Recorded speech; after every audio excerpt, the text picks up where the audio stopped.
This is the Al-Maida initiative, conversation without compromise. So obviously you've had lots of interesting experiences in your past, but also a pretty awful one as well. Yeah. So at what age were you diagnosed with what's the story there? What's the... Right. So officially I was diagnosed on my first day of freshman year here in Seattle. So I was going to start at the University of Washington. And I came to the States. So I've been in the States for a year before that. But I came to Seattle with my father, and he was just sort of helping me, settle in with my apartment and everything. But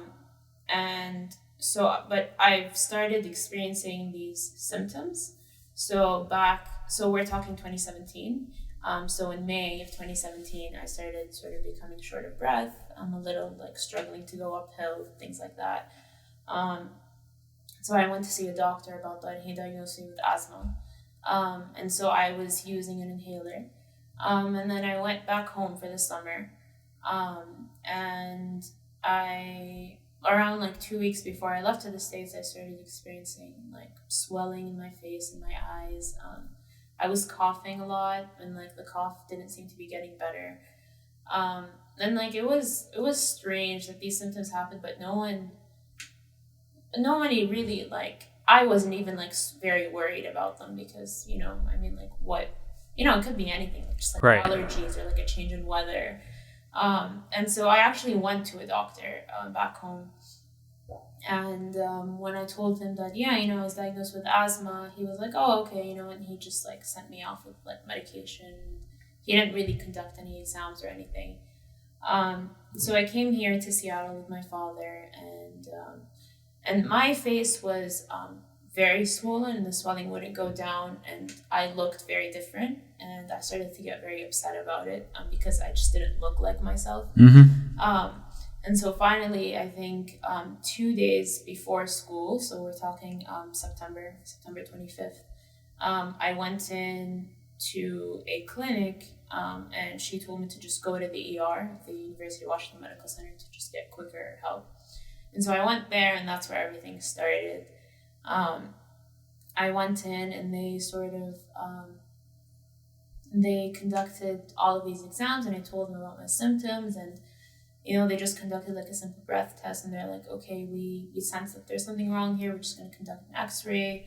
They conducted an x-ray. They were like, oh, we see something. We're going to conduct PET and CT scans. They were going to take blood tests, and I had to stay overnight.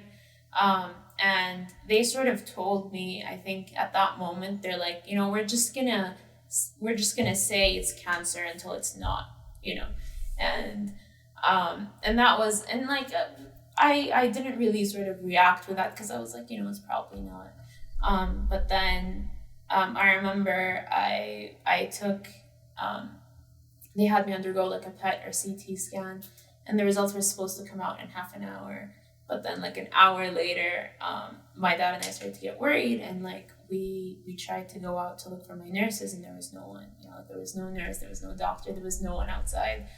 And then we waited, and 2 hours passed, and then again, we went to look for nurses or anyone to ask about it, and there was no one. And then 3 hours later, the doctor comes into a room, and she closes the door, and she sits, and she's like, well, I think that you might have cancer. And I think at that moment that was very shocking to me and my father, just because you don't expect a 19-year-old to suddenly be diagnosed with cancer, and I've been healthy my whole life, and there's not really a history of cancer in my family.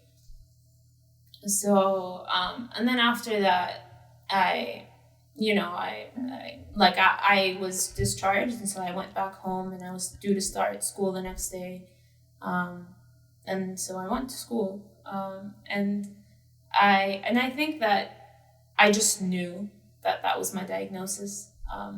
And then so I went to classes and everything, and then after I come back from my first day of classes, I get a phone call from my ER doctor, and they confirm my diagnosis. So you're starting university in a new country. Well, not new, but still, it's a foreign country. One that you're not. It's not the native language of, and then you get a cancer diagnosis. That's a heavy punch to have all at once.